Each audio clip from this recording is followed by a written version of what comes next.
खुशामदीद। आज हम एक ऐसे सफर पर निकलने वाले हैं जो वक्त के आगाज तक जाता है। कभी सोचा है कि कायनात की हर चीज, हर कहकशां, हर सितारा और हम खुद एक वक्त में एक सुई की नोक से भी छोटी सी जगह में समा गए थे? ये वाकई हैरानकुन बात है ना? चलें इसी अजीम कहानी को खोलते हैं।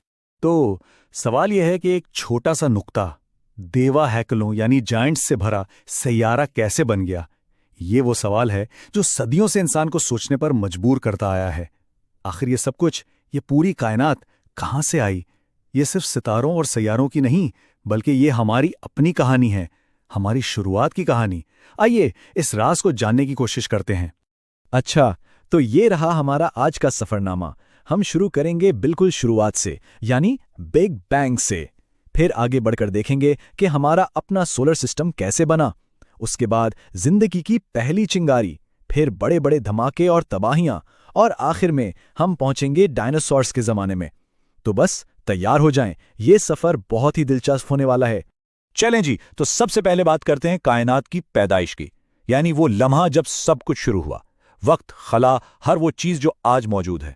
जरा सोचें, 13.8 अरब साल पहले पूरी कायनात, हर चीज एक ऐसे नुक्ते में बंद थी जो इतना छोटा था कि सोचा भी नहीं जा सकता। हद से ज्यादा गर्म, हद से ज्यादा भारी, एक ऐसी जगह जहां फिजिक्स के वो कवानीन जो हम जानते हैं काम ही नहीं करते थे। सब कुछ बस एक जगह कैद था। तो फिर हुआ बिग बैंग, एक धमाका, और वो सारा मादा और तवानाई फैलना शुरू हो गए।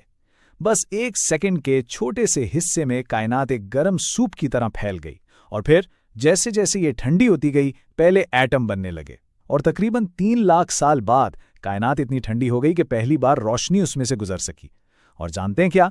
इस पहली रोशनी की गूंज आज भी मौजूद है, जिसे हम कॉस्मिक माइक्रोवेव बैकग्राउंड कहते हैं। और फिर लाखों सालों तक कशिश सकल यानी ग्रेविटी ने अपना काम किया, गैस के बादलों को खींच खींच कर पहले सितारे और पहली कहकशाएं बना दी। अच्छा, तो कहकशाएं बन गईं, अरबों साल गुजर गए। अब जरा जूम इन करते हैं और अपने घर की तरफ आते हैं। देखते हैं कि हमारा अपना निज़ाम शमसी इस कायनाती धूल और गैस के तूफान में से कैसे पैदा हुआ। इसको समझने का एक बहुत आसान तरीका है। सोचें कि हमारा सूरज खला में एक बहुत बड़ा अलाव है। इस अलाव के करीब यानी फ्रॉस्ट लाइन के अंदर इतनी गर्मी थी कि बर्फ जैसी चीजें पिघल जाती थीं। तो वहां सिर्फ भारी चीजें जैसे चट्टान और धात ही टिक पाईं, और उन्होंने मिलकर जमीन और मर्रीख जैसे सैयारे बना दिए। लेकिन इस लाइन से दूर जहां ठंड थी, वहां बर्फ जम सकती थी।